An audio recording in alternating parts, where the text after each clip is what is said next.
Maxoutil.com, un max d'outils à prix mini, présente. Sud Radio, le journal des sports. Avec Louis de Kergorlé à la une de l'actualité sportive de ce samedi 26 juillet. Louis, forcément, le Tour de France qui s'élance pour sa 20e et avant-dernière étape. Et oui, Laurence, on a envie que ça dure encore un peu, mais bon, les organismes des coureurs et des équipes sont déjà mis à rude épreuve, surtout après l'étape d'hier, remportée par Arensman après une nouvelle échappée. Cela fait déjà 2 victoires pour le coureur de la team Ineos Grenadier sur ce Tour.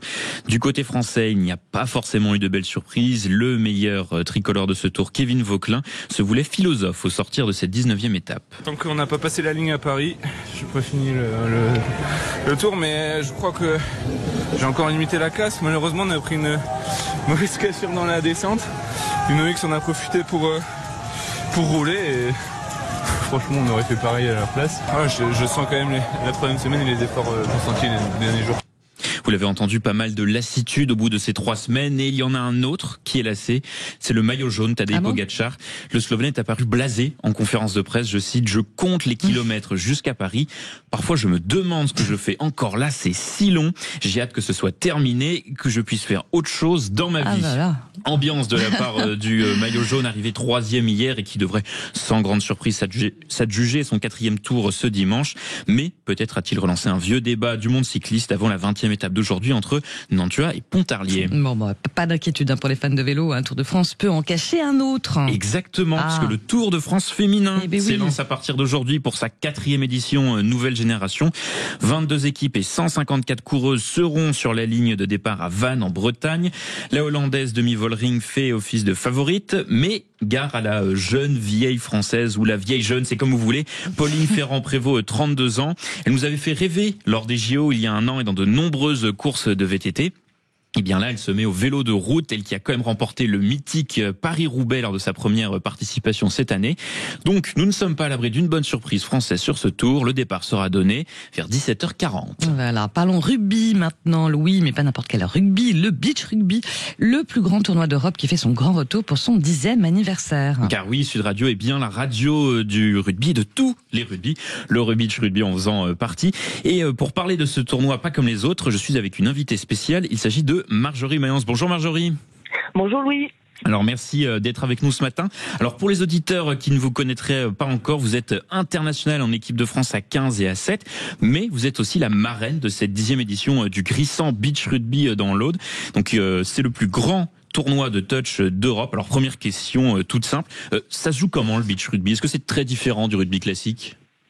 C'est très différent du rugby à 15 surtout, mais ça se rapproche beaucoup du rugby à 7. Moi qui ai pratiqué les 2 disciplines, c'est un rugby très spectaculaire. Bon, ça reste du rugby là à toucher, mais du rugby spectaculaire avec des espaces et un rugby particulier parce que jouer sur le sable et courir, avoir des appuis sur le sable, c'est pas toujours facile. Oui, est-ce que vous, quand on vous parle de beach rugby, ça vous évoque quoi? Ça vous fait penser à quoi? C'est un moment, en fait, c'est un événement ultra festif, c'est un événement ultra spectaculaire, que ce soit pour jouer ou pour regarder. C'est une activité pour moi qui est top à faire en famille, entre amis. C'est un grand moment de convivialité et un moment qui est accessible à tous parce que c'est du rugby à toucher, donc il n'y a pas de contact. C'est aussi bien pour les jeunes que pour les plus vieux, pour les femmes que pour les hommes, vraiment du rugby à pratiquer en famille. Et justement, en parlant des femmes, avec ces 1700 joueurs, dont 600 féminines, le Grissant Beach Rugby, donc c'est le plus grand tournoi de rugby féminin en Europe. Est-ce que c'est une bonne nouvelle pour le rugby féminin ? C'est une excellente nouvelle parce qu'effectivement, comme je le disais, une pratique à toucher, c'est une pratique qui permet de faire venir du monde qui n'est pas forcément amateur de rugby à la base et d'avoir autant de pratiquants, de plus en plus de pratiquantes tous les ans. Ça montre aussi que ce sport intéresse les jeunes filles et peut-être que ces jeunes filles qui seront qui vont faire du beach rugby dans quelques années se mettront à une autre pratique du rugby, peut-être iront jouer en club, iront jouer à plaquer et ils trouveront leur intérêt dans des clubs. D'accord. Et dernière petite question, en tant que marraine, alors est-ce que vous allez enfiler les crampons cette année pour le tournoi, enfin plutôt les enlever? J'imagine que c'est plus pratique sur le sable. Effectivement, plus pratique pieds nus, mais je sais pas. C'est pas forcément prévu, mais si une équipe a besoin, pourquoi pas, ça me permettrait de me remettre un petit peu en forme, parce que ça fait longtemps que j'ai pas couru, en étant jeune retraité, mais c'est possible. Eh ben, le message est bien passé. Merci beaucoup d'avoir été avec nous ce matin, Marjorie Mayence. Jeune retraitée, j'aime beaucoup. Merci.